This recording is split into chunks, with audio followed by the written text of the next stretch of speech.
Late last night I was browsing the internet when I came across this article about this latest firmware update for the Mavic Mini, which is pretty substantial. And let me tell you, I got absolutely bombarded by you guys with messages from Twitter, Instagram, DMs, emails, everything. You guys were on it and you really wanted me to know about this update. Even though I had already updated at this point, you guys were really on it. You wanted me to make a video about that, so of course I will make one, but I just wanted to mention the power of our community is just insane. With this video, I'm just going to mention all important updates, features, and everything that has been fixed with this new firmware update 0500. It is about 40 megabytes and you can download it straight away as long as you have the latest DJI Fly application, which I believe is 108.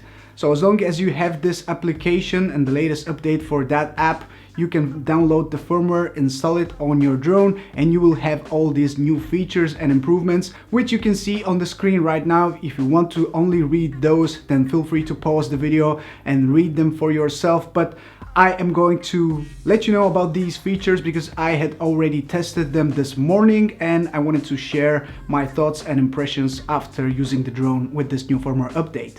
Starting off with the first point from this firmware update, which is optimized remote controller performance. I personally never had issues with how the remote controller performs when connected to the Mavic Mini.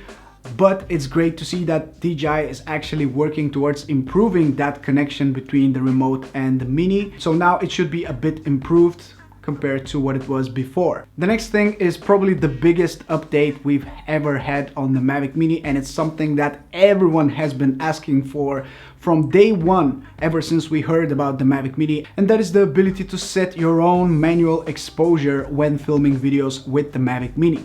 Personally, I think that this feature should have been on the drone from day one. I'm not sure why they didn't do that, but I'm very happy to see being added to the drone finally. So now we can actually set our own ISO shutter speed and pretty much play with the exposure the way we want to, just like on any other DJI drone. So now these filters, the ND filters from Freewell for the Mavic Mini, are starting to become really important, really useful. And I'll link them below if you want to check them out. Before, I wasn't really a big fan of them because why would you put ND filters when you're not sure what your settings are? Now, when you actually can choose your own settings, you can select which filter to use, and these are pretty useful for certain situations when the light is very strong and you want to dial in your shutter speed, set it to double your frame rate. Speaking of frame rates, the other point from this firmware update is that we are now able to shoot in 24 frames per second compared to 25 and 30, which we had before. So for everyone who is into filmmaking and this was a little bit of a deal breaker, 24 frames per second are now present on the Mavic Mini. And even though I have completely switched to 30 frames per second for all of my projects, I am very happy to see that, because when you're shooting cinematic sequences and every other camera that you're using is set to 24, the Mavic Mini being able to only shoot in 25 and 30 could be a little bit of a problem. So now being able to have this small feature but very important feature is a great addition to the Mavic Mini. So together with the manual video exposure controls and the ability to shoot in 24 frames per second, another feature which has been added via this firmware update is going to push the Mavic Mini into a little bit of more professional area.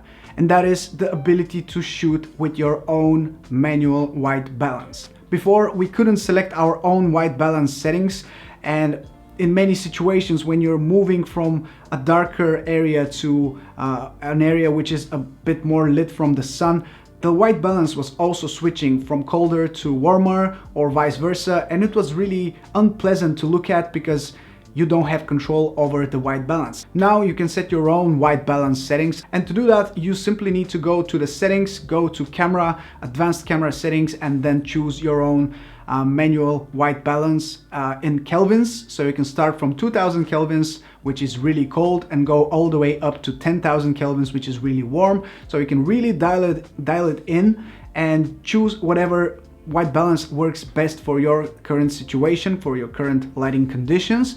I am not completely sure that only kelvins is the right move, because In all other DJI drones, you have these pre-selected values such as sunny, cloudy, and also that manual settings for your white balance.